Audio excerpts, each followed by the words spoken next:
മലയാളത്തിന്റെ മഹാനടനം അല്ലെ മഹാവിസ്മയം എന്നൊക്കെ വിളിക്കാൻ പറ്റുന്ന മമ്മൂട്ടി എന്ന് പറയുന്ന ആണൊരുത്തൻ. അദ്ദേഹത്തിന് മമ്മൂട്ടി എന്നുള്ളൊരു പേര് എങ്ങനെയാണ് ഉണ്ടായതെന്നാണ് മമ്മൂട്ടി പറയുന്നത്. നമുക്കറിയാം, കഥ പറയുമ്പോൾ എന്ന് പറയുന്ന സിനിമയിൽ മമ്മൂട്ടി ശ്രീനിവാസനുമായിട്ടുള്ളൊരു കോംബോയാണ് അല്ലേ. ആ സിനിമയിൽ മമ്മൂട്ടി ഒരു സ്പീച്ചിൽ പറയുന്നുണ്ട്, ആദ്യമായി എന്നൊരു നടനുണ്ടെന്ന് പറഞ്ഞത് അവനായിരുന്നു. അവൻ അവൻ്റെ കാതിലെ കടുക്കൻ വിറ്റ കാശുമായിട്ട് എൻ്റെ അടുത്തേക്ക് വന്നു. നിറ കണ്ണുകളോടുകൂടി ഞാൻ ചോദിച്ചു, ഇതിനൊക്കെ എങ്ങനെയാണ് ബാല ഞാൻ പകരം തരിക എന്ന്. അത് വേറെ രീതിയിൽ പറയുകയാണെന്നുണ്ടെങ്കിൽ, എല്ലൊരു നടനുണ്ടെന്ന് ആദ്യമേ പറഞ്ഞ അവനായിരുന്നു. കാതിലെ കടുക്കം വിറ്റ കാശുമായി അവൻ എൻ്റെ അടുത്തേക്ക് വന്നു.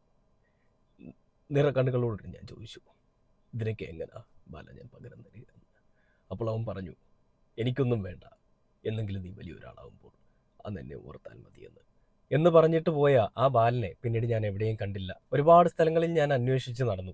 എൻ്റെ ബാലനെ എനിക്കെങ്ങും കണ്ടെത്താനായില്ല. ഈ ഇരിക്കുന്ന ഓരോ ആൾക്കൂട്ടത്തിലും